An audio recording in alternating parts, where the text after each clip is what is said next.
Every once in a while, Jagannath, the presiding deity of the temple in Puri, dies and then comes back to life. Jagannath's sister Subhadra and brother Balabhadra also undergo the same change. This tradition, known as the Nobakorobora, has been taking place for at least 400 years.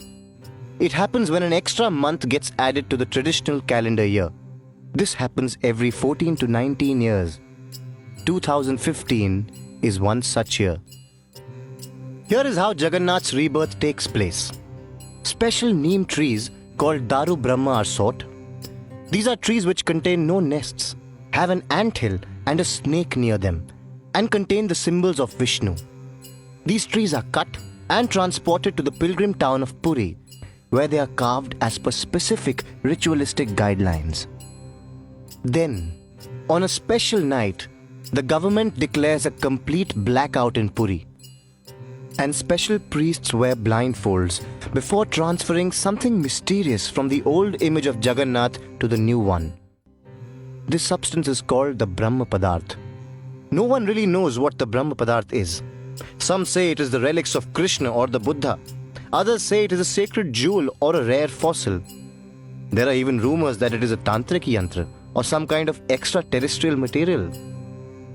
After the ritual, Jagannath's old image is buried in a special burial ground next to the temple. The Jagannath temple has a rich and long history. The Rig Veda is said to contain Jagannath's origin. And there are stories in tribal lore that suggest the temple has Buddhist influences. Currently, between them, the deities worshipped in the Puri Jagannath temple embody the Shakta and the Shaiva traditions of Hinduism. There is much diversity even among the priests who serve Jagannath. The Daityapatis who serve in the temple are not Brahmins.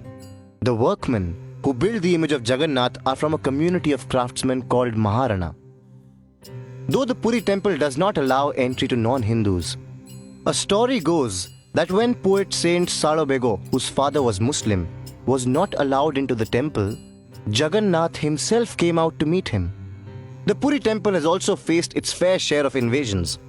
Sometime between the 5th and the 10th centuries, the Indo-Greek king Raktabahu desecrated the temple. Then, in the 16th century, Muslim convert Kolapaharo attacked the temple again. But through all this, the Jagannath temple has continued to thrive.